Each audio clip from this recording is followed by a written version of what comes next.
December 13, 2013. That was the day that shook every single League player to their core, even to this day. And understandably so, because on that day, Yasuo, the Unforgiven, was released.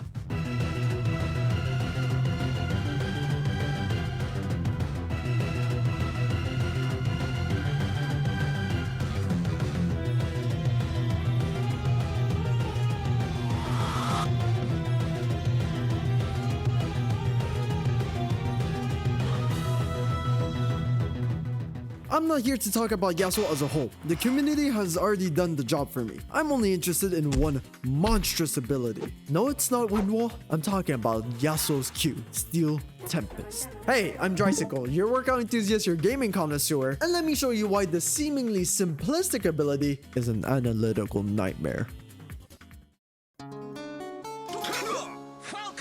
So let's reset and start with the basics. What is Steel Tempest? This Yasuo's Q is a simple thrust that deals damage to anything it gets in contact with. But upon hitting a target, this skill transforms itself into Steel Wind Rising for 6 seconds. When you gain this ability, absolutely nothing changes. I can't see. It's a literal 1-to-1 replica of Steel Tempest. But the only difference between the two is what comes after you hit it again. After getting one more thrust in within the 6-second mark, that doesn't sound right. He gains access to Gathering Storm. Nope, not the rune, his infamous Tornado. On cast, Yasuo throws out a tornado in a straight line to wherever he so chooses, knocking up everything in its path until it reaches its max distance, and once used, it goes back to square one, which isn't too impressive. No. So is there anything more? Well, the cost of using them is literally free. If you didn't know, Yasuo doesn't use mana. His entire resource bar is replaced with his passive, Way of the Wanderer. This thing contains 2 passives, Innate Resolve and Innate Intent. Intent makes it so any crit chance Yasuo buys gets doubled at the cost of dealing 90% damage of a normal crit. But the important part is Resolve. This part completely erases your mana bar with a flow bar that gradually increases the more terrain he traverses.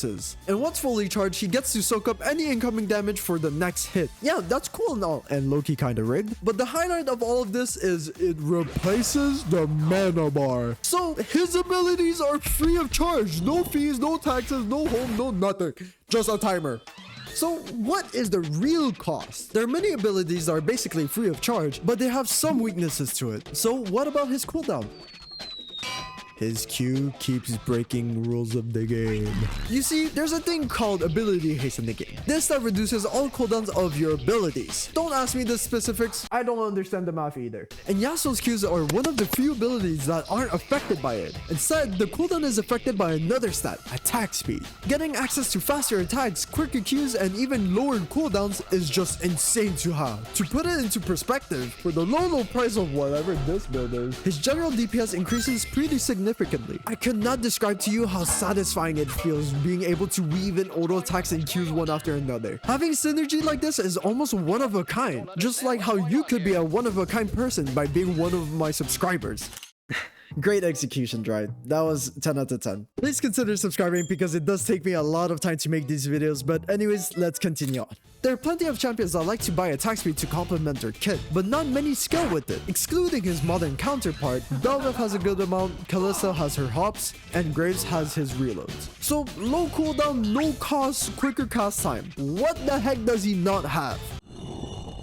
Yeah, the trade-off of having a fast spammable attack is the range. And holy stinkers does this thing suck dookie. The stats were so maxed out on these that they had to go back on the drawing board and just light up the hitbox. And even when you consider his tornado, this thing is so slow. It at least covers the range department, but dang, you literally have to predict on where they're going. Yes, there are things with less range, but at least they cover more surface area.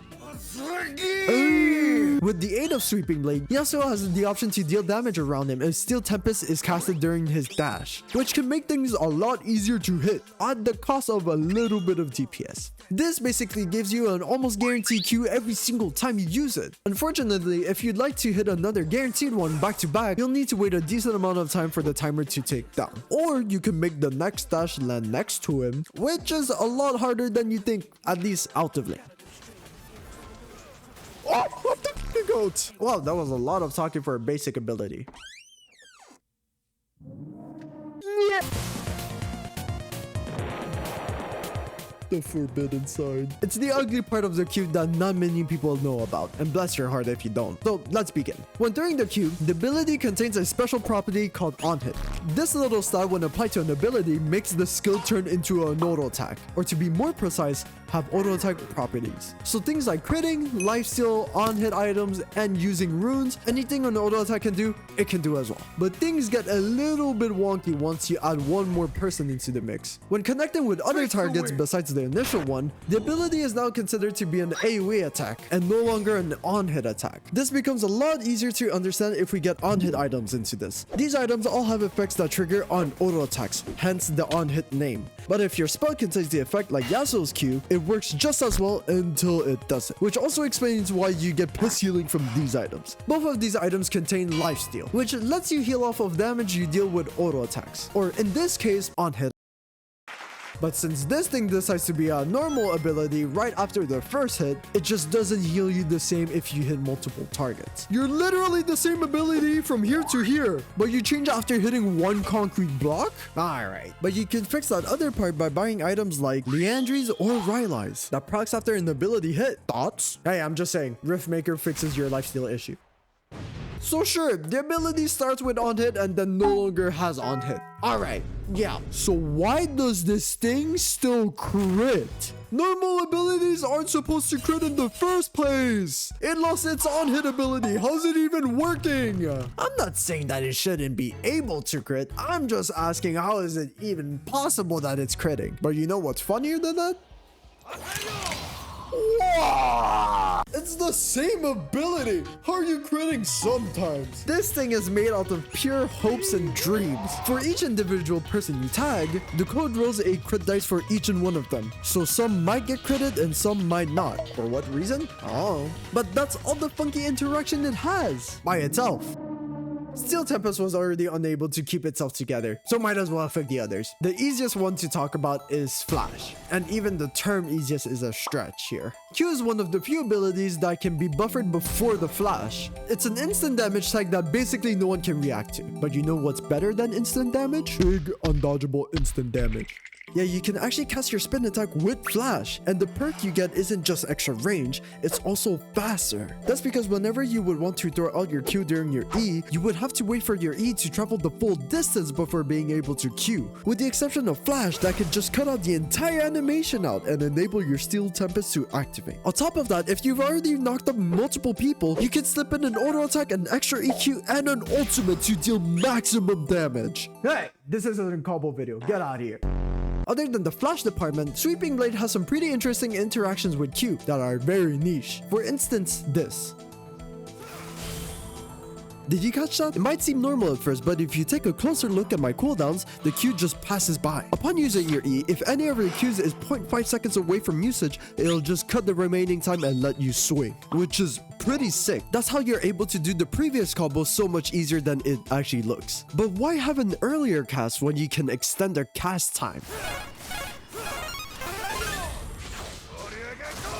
Holy rule breaking does this thing have. Whenever you have a Q stack that's about to expire, you can extend its duration by half a second with your E. But I will warn you, you run the risk of actually failing because the margin of error is very small. And the last niche thing I want to talk about is Wind Wall. You can throw your Wind Wall first and then follow it up with your Q, resulting in you masking the animation of your Steel Tempest. And if you have NATO, you can get a free ticket to activate Last Breath with the people that are only paying attention to the animation. They would never expect this in a million years. Wow, that was a very long list. I honestly didn't think that there were that many things to talk about, but there were so many hidden texts that I couldn't just, not talk about it. And honestly, I think I missed some. If I did, please leave a comment below about it. But also, I just wanted to thank everyone for all the recent support on my last video. It was seriously overwhelming seeing everyone's positive feedback on my video and just being surprised that I was a low subscriber YouTuber. It was also nuts just being recognized in-game and on random Discord servers. So again, I just wanted to thank you at the bottom of my heart for giving me this opportunity to give you guys good content. It's truly a passion of mine and I truly want to make this happen. worth it. Hey, my dream is just to meet other League content creators and as well as being in Ludwig's big events. Hey,